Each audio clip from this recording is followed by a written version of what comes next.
This is TWiT. Apple cannot be stopped. They continue to produce new products, release new stuff, and they just announced some new products, and I'm excited to have Dan Moren of SixColors here to talk with us about it. Hello, Dan. Good day, gentlemen. Good day to you. It's nice to be socially distant from you. Although we're pretty close together in these screens on the set, but that's okay. That's true. I think Maybe too close. We're isolated. At least 6 feet. I'm not touching you. Okay, I'm sorry. I don't know which side I'm on. For folks who are listening on audio form, they're like, what is going on? No, let's just dig right in. The Apple announced some new iPads, a new MacBook, and I want to start with the MacBook, I think. What's going on here? What is this MacBook called? Is it a Pro? Is it just a MacBook? And what are some of the basic sort of points we need to hit about this MacBook? Well, it's a MacBook Air. So this is a replacement for the long-running model, the 13-inch model that's sort of their low-cost consumer-aimed model, so not the MacBook Pro. The biggest, probably most prominent change, at least for the those who follow this kind of news, is the keyboard. There's a lot of complaints about this keyboard that they'd redesigned a few years back with using what's called a butterfly mechanism, which it sounds delightful and very fluttery and everything, but it's actually the mechanism underneath the key that responds when you press the key. A lot of people didn't like it, and there were a lot of reliability issues with it. There were especially some very vocal folks who, talked about their keys breaking, keys that wouldn't work or keys that would double press, and Apple would try to fix it, and it would maybe last for a little while. And they went through several revisions of this before last year they introduced a MacBook Pro with a new scissor switch keyboard. Now, the scissor switch is not in and of itself new. It's actually the mechanism that most keyboards used to use. But Apple redesigned it to make it a little lower profile so that they could engineer more, space there to make the devices thinner. And so they have this new scissor mechanism, which they've now brought to the MacBook Air, which is great because a lot of people were like, this is a great computer. I would recommend this if it weren't for the terrible keyboard. So I think that's like the thing that jumped out a lot of people is being very glad that this keyboard's there. And for me personally, one of the things I like about it is it returns to the inverted T arrow key layout where it has the half-byte keys, which is great because if you're like me and you spend a lot of time touch typing and you're not really looking down the keyboard, you kind of use that to orient yourself sometimes in the same way that the F and the J keys have the little nubs on them so you can know where your fingers go without looking at it. The inverted T was great for that, and it had been gone for a long time. And so I'm very happy to see it's back. That for me, that's a real winner. I know it's a silly little thing, but it makes a big difference in your everyday life. So you got a new keyboard. You've got improved processors. I believe this is the 10th generation Intel Core processors. And so I believe there's an i3, an i5, and an i7 available with various speeds. They've also doubled the base storage on the two configurations they offer. So it now starts at 256, and the upgrade model is 512. And it's a little bit cheaper than before at the entry level, too. They managed to hit that $999 price point for the 256 model, which is something they've been aiming at for a long time and they hadn't managed to do with the previous model. So it's more affordable. It's got more bang for your buck. It's got improved Intel graphics built in that's supposed to boost the graphics performance by quite a bit. And a handful of other things, Bluetooth 5.0, support for Dolby Atmos playback, a new microphone system. Just overall, just a really great upgrade across the line. And because you get so much more power for even a lower price, I feel like this is kind of the Mac laptop that you're going to be recommending to a lot of people. Yeah, it feels nice to finally have that Mac laptop because for so long, there was no MacBook that I would recommend for the average user. And that price point really, still, it is a lot of money for many people, but it is more reasonable, more cost effective than some of the other ones. And while it is in that space, it also provides a lot of power, a lot of what you want. Now, who is this for? Who is the MacBook Air for? Whenever we look at the rest of Apple's product line in terms of their, PCs, laptops, etc., this one is designed for whom? I would say it's mainly aimed at consumers. I would add students to that mix. Pretty much anybody looking for a low-cost Mac laptop, I think, because without the sort of pro moniker attached to it, even though it's a very powerful machine, I feel like it has that ability to kind of do almost everything that most people need to do on a laptop. And as a result, I think, Apple said in its press release, they described it as the most loved laptop in the world. Take from that whatever you will. I don't know what that means. It's a metric that you can't measure at all. But I think it's probably their best seller in terms of Apple's lineup because it is at the low end and because it's a laptop, right? Most people have laptops nowadays instead of investing in a desktop, right? If they're in the sort of PC space, it's probably a laptop. So I feel like this is actually a great computer for everyone. And that's kind of what it's aimed at, is like anybody who doesn't really need the extra juice or the extra ports or features that comes on a pro machine. This is going to do that job, and it's going to do it in spades. So tell me about Dolby Atmos support. When I hear that, I hear, oh, this can do Dolby Atmos. This is a tiny little laptop. What does that mean whenever they say that? Yeah, it's a little dicey when it comes down to describing exactly what that means. I assume it means that they can sort of play back Atmos-enabled video via the speakers. It's added these sort of wide stereo speakers, but I don't think you're going to get the full experience using that. Right. I mean, to me, it reads more like a bullet point, like, well, yeah, it's capable of doing that. Does that mean it's a great experience? I don't think so, but it may mean that the sound is better than previous versions and maybe decent compared to other laptops in the market. Yeah, that makes sense. Now, the last thing I'll ask about the MacBook Air is it's got two ports, two Thunderbolt 3 USB-C ports. Do we think that the future of computing is Dongle Town, is sort of you plug a dock in and that's how you get more ports? Or are we at the sort of cusp of most things that we use are wireless? Yeah, I think the issue there is that you're going to hear very different things from different quarters about this, because I think most people who are using this kind of machine, and again, like this is a machine that's aimed at the masses, it's aimed at consumers, it's not aimed at pros who are necessarily connecting a bunch of peripherals all of the time or have a docking station. I think a lot of those people are tending to use wireless things, whether it be wireless headphones, whether it be Wi-Fi, whether it be cloud services. Like, I don't think most people are spending as much time plugging devices into their computer as they used to. That said, there's always going to be weird exceptions to these kinds of things that you're going to need an adapter for. There certainly are plenty of USB-A devices out there that aren't ready to make the jump, especially if you've got older stuff you're hanging on to. But I feel like you end up using those less and less. And I'll say I've been cleaning out my office this week, and I've pulled out a bunch of old hard drives and sort of scrounging up old cables for some of them and being like, I don't even have a port to plug these into anymore. You got to find the right adapter. So like, it happens to everybody eventually. I think that Apple's pushing this very hard, as they did way back in the late 90s with the original USB, and it hasn't been quite as successful yet. But, again, wireless is the big competitor here. Yeah, makes sense. Okay, now let's move on to something that actually excites me. I'm good to go on the MacBook side with my Touch Bar MacBook Pro.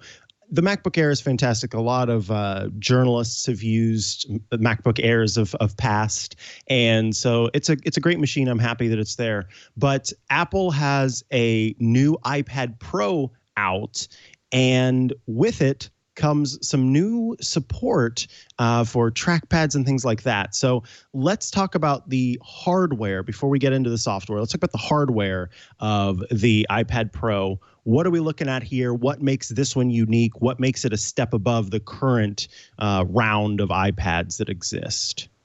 Yeah, there's a handful of things that Apple added in here, and sort of most central to it, they added a new processor, the A12Z Bionic chip, which is faster than the previous A12 chip in there, and adds both 8-core CPU and 8-core GPU. So there's a lot of power in here, and Apple in its press release says this will generally be faster than most Windows PC laptops. Again, put an asterisk next to that and say there's a variety of PC laptops on the market, but this one is pretty competitive as far as that goes. The other big thing from the outside that you might notice is finally the addition of another camera. So obviously on the iPhone side, Apple's been adding cameras to all of its high-end devices. The iPhone 11 series features 2 or 3 cameras, including, the normal wide lens, ultra wide lens. Some have telephoto lenses. So we've added a little camera module on the back of the iPad Pro that adds an additional ultra wide lens, which gives you that much more zoomed out field of view. This is a new on the iPad. Like, there really has only been one camera lens on the back of the iPad up until now. And so this is a kind of a nice addition, not just for photo taking, but for some of the other stuff that Apple's trying to do with the camera. And to that end, they've also added in what I believe is a first on at least most common mobile devices, which is something called LIDAR. LIDAR is basically, think of it like radar, but using light instead of using like radio waves. So essentially, it has a kind of laser that it can use to put on an object, and it can very quickly measure with a sensor how far away that object is or the size of that object, and basically do all sorts of extrapolations for that. And the reason that this is kind of an interesting technology is because it's poised to really help with things like augmented reality. You can get much better measurements of like how big objects are, how far objects are away. And that lets you do a whole bunch of other additional features. Most commonly, people have probably, if they've heard of LIDAR at all, they've probably heard it in terms of autonomous driving vehicles, because a lot of those use LIDAR in order to help their sort of driving around on the roads and seeing objects, et cetera. So this is a pretty interesting piece of technology to add to a consumer-focused device. I don't think we've seen the full impact of what that might be. I think that third-party developers are going to have a field day trying to figure out all the cool things they can do with that. And then the last sort of thing which you allude to there is the support for trackpads, which is an interesting move for something that's a device that's based largely on touch. And so the trackpad support is coming to the older devices as well. But what makes it interesting on the new device is the addition of this new Magic Keyboard peripheral that they're going to be selling come May. And that's a really, so up until now, you've had, the software keyboard, you've had the ability to pair a Bluetooth keyboard with an iPad, and then you've had Apple's own keyboard cases, which are just sort of these very compact, very low profile keyboards that can often be folded over on top of the iPad. And so this not only has like keyboard keys that are more like a laptop's, they have that same scissor switch that we were talking about in the MacBook Air a minute ago. So like real key travel, not those sort of canvas covered keys that you've seen on the smart keyboard to date, but it also includes a trackpad, and a trackpad that supports multi-touch gestures, as does Apple's laptop lineup.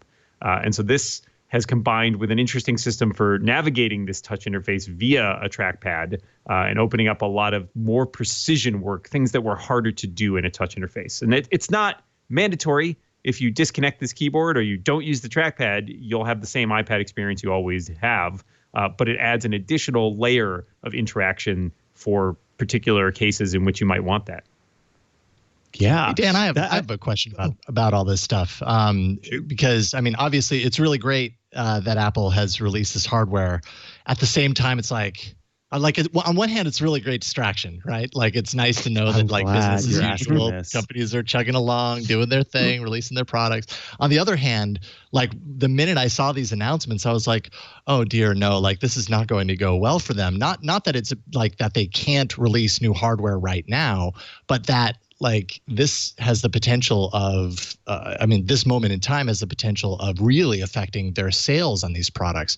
What can you say as far as that perspective? I mean, I guess companies kind of have to do business as usual, especially if they have a product ready for the pipeline, ready to come out. How do you think that's going to affect these products going forward? I think that's a really interesting question. I mean, I think you're right. The biggest challenge here, especially when you're a company as big as Apple, you don't turn on a dime, right? It's like turning a battleship. Totally. So if this stuff has been in the process of being built for months, holding it isn't really an option, right? Because the longer you hold it, the more out of date those specs are. So by the time, if you wanted to push it back to the fall, not only are you potentially going up against other products you've already scheduled to release in the fall, but you are running the risk of having a product that looks sort of old and dated by the time that it comes out. I don't think that this will necessarily hurt their bottom line. I mean, Are sales going to be a little bit depressed? I think probably. It seems like people are sort of, dialing back on some of their purchases that might be luxury purchase. That said, at the same time, so many people now are working remotely and may find that either they don't have the right devices that they need in order to do their job, or they realize that maybe whatever devices they do have aren't necessarily up to the task because they haven't, say, updated them in a long time. So certainly putting it out there in the way that they did, I think they did obviously logistics meant they couldn't necessarily have a big event to show all this stuff off.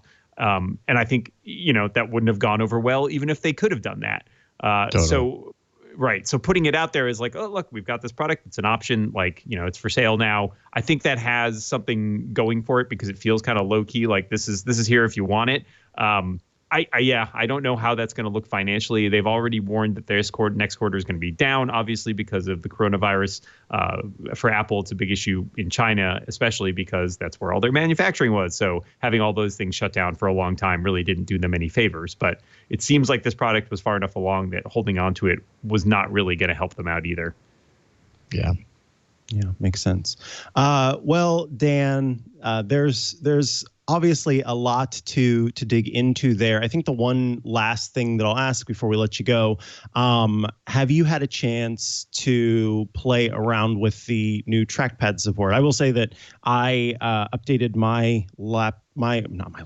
I want to think it is one. My iPad Pro to the latest version of iOS. It's in beta right now. And now you can use, for example, the Magic Trackpad with the iPad Pro, which you could not do before because of the particular form of Bluetooth that it uses.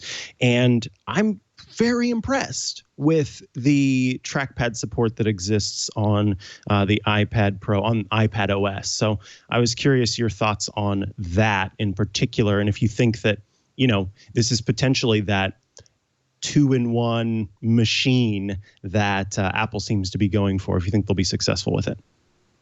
Yeah, I also updated my iPad yesterday and hooked it up to my Magic Trackpad. And I agree with you. It's really well thought through. I think Apple really spent a lot of time trying to figure out how they were going to handle this in a situation where this is a device that's so touch-based and using a pointer is not necessarily natural. And for me, it seemed mostly pretty intuitive. I think what's weird about it is just that it kind of broke my brain. And like, wait, I'm scrolling around, I'm selecting things. What's happening?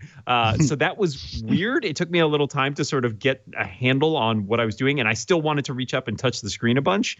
But I think it seems like they didn't just slap something in there and be like, all right, now it works just like a Mac, right? Like they took the time to think about what are the specific challenges to when you're using something on a touch-based device, something, where we've had this really long history of dealing with interactions in a particular way.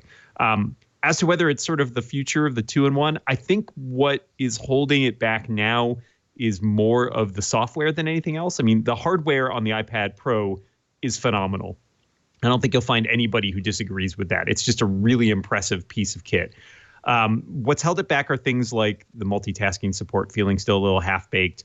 And in this case, there being certain classes of apps, right? Like now that you have a keyboard and a trackpad and you can do all that, there are probably a lot of people who are going to want to use this for more and more stuff. And what's being held back are things like, I know one of my colleagues who points out that like there's no version of Final Cut Pro for the iPad. There's no version of Logic Pro. These are apps that, professionals rely on. And if your claim is this is a device for professionals, not being able to do those seems like a big missing piece. And I'll throw in Xcode, the app used for developing iOS apps. You can't develop an app for the iPad on the iPad still, which makes it feel to a lot of people like, well, I need a Mac then to write an app for the iPad, so I can't live permanently on the iPad. I think the software still has some room to grow there.